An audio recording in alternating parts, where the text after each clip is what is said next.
Bigumang makatawid sa finals ng Miami Open, hindi naman matatawaran ang pride na ibinigay sa bansa ng Pinay tennis star na si Alex Ayala.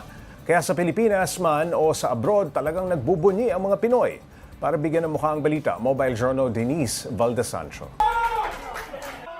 Hiyawan at palakpakan ang mga customer ng music and sports restaurant na ito sa Quezon City. All eyes sila sa TV dahil lumalaban sa semifinals ng WTA Miami Open ang 19-year-old tennis player na si Alex Ayala kontra world number 4 Jessica Pegula. We're really happy to host this. So nice that si Ayala is being supported by our countrymen wherever she goes. Si Jules, kasama ang mga kaibigan sa watch party na matagal nang sumusubaybay sa tennis. Kwento niya, bata pa lang si Alex, nakasuporta na siya. Could you imagine 13 years old, may iwalay ka sa parents mo just to play tennis abroad, train abroad. Talagang trinabaho talaga ni Alex. And malayo pa mararating.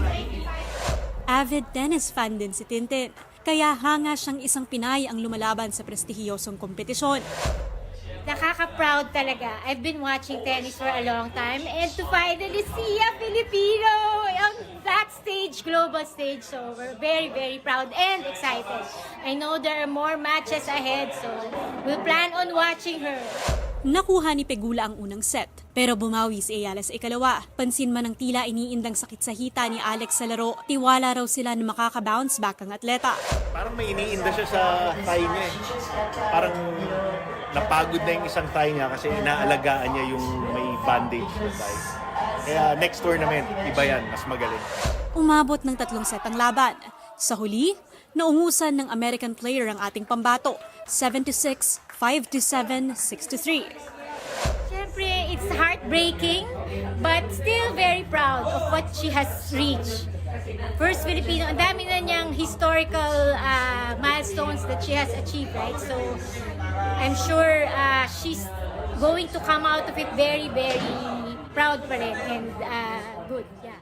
Mataas pa rin ang kumpiyansa ng mga taga-suporta ni Ayala na makakabawi ito sa mga susunod pa niyang torneo.